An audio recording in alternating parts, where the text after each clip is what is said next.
while, people are not quite hygienic in certain backdoor areas. Right. And you may remove your fingers and find something that resembles butterscotch pudding. Check, please. I'm out of here. And then when driving home... waitress, I'll take the check. Then when driving home in January, despite the cold, you realize it is more pleasant to hang your pudding-covered finger out the window than have it in the vehicle. Pudding. Some tells me it didn't have the fragrance or flavor of butterscotch, but... Not at all, but the consistency was there. Apparently she had the flu. Listen, Norton. I'm going to puke. Cut it out. That could be the most disgusting thing we've ever heard. How do you think I felt? I paid to have that. So I had a dirty hand and less money. Oh, good. Wow. Good. Now, you said you didn't really get by the he's telling you the clean stuff. The what? Norton, he's telling you the clean stories. You said you didn't really get by the exact exit, so this stuff was lurking around the area? Well, sometimes you'll see an exit, and you'll stop very briefly and just look and go, nah, and then keep going. Right. But by that time, there's already, like, say there's been an oil spill on the ground at the exit, and you realize that your vehicle has picked up some of that oil spill. Right, okay. Wait a minute. It's always nice to give an analogy like that you can do over the radio. I'm so happy with myself. What's that, Dice? We're talking about cars? No, not really, no. No, you lost me now, because it's like, 1 minute you're talking about, pudding. Somehow this girl got pudding stuck on her rear. Butterscotch pudding. All right, listen. Butterscotch pudding. The listeners are going nuts. People are just calling up saying, I'm retching, I'm puking, cut it out, stop.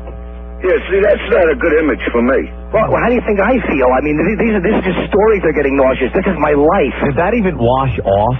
Yeah, believe me, it did. I had that Purell stuff in the car. Yeah. That you clean your hands with.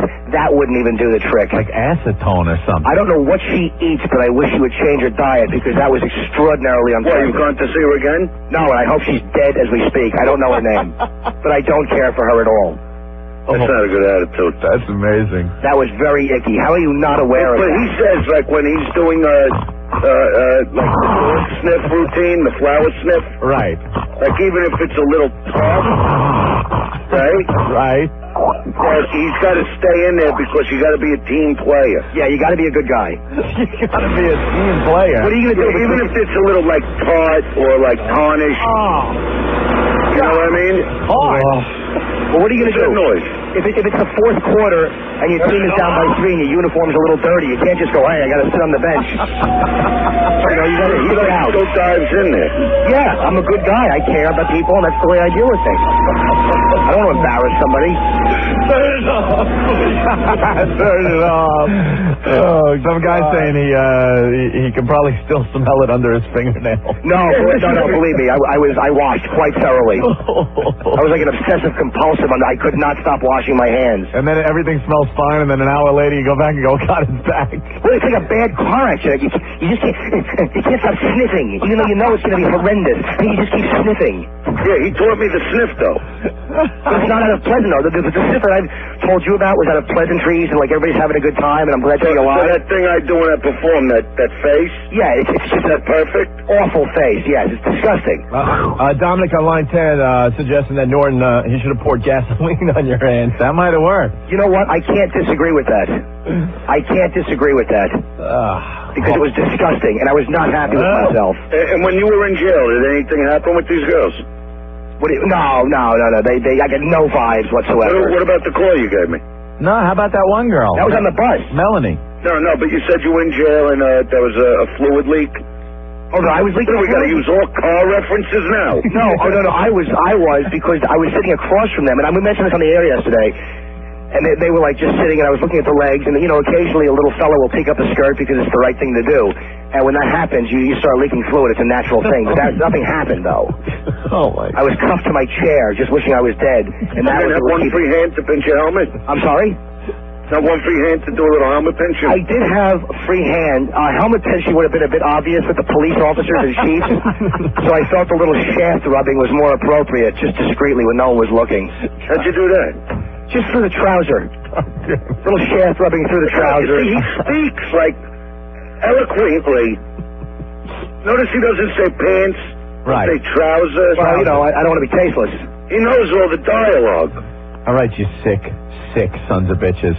Dan from Hoboken, butterscotch pudding. Why can't Earl bring down the fader on that one? What does that mean, bring down the fader? Earl had a little problem earlier in the show. Yeah. What was the problem? Bringing down a fader that...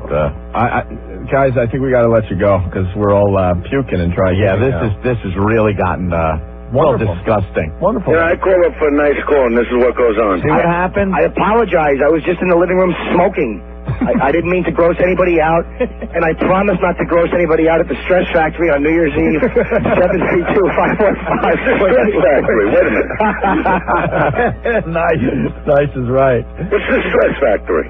It's a club. The gig I'm doing New Year's Eve. Where? In New Brunswick. You're not with me New Year's? No, I fly home New Year's morning from Vegas.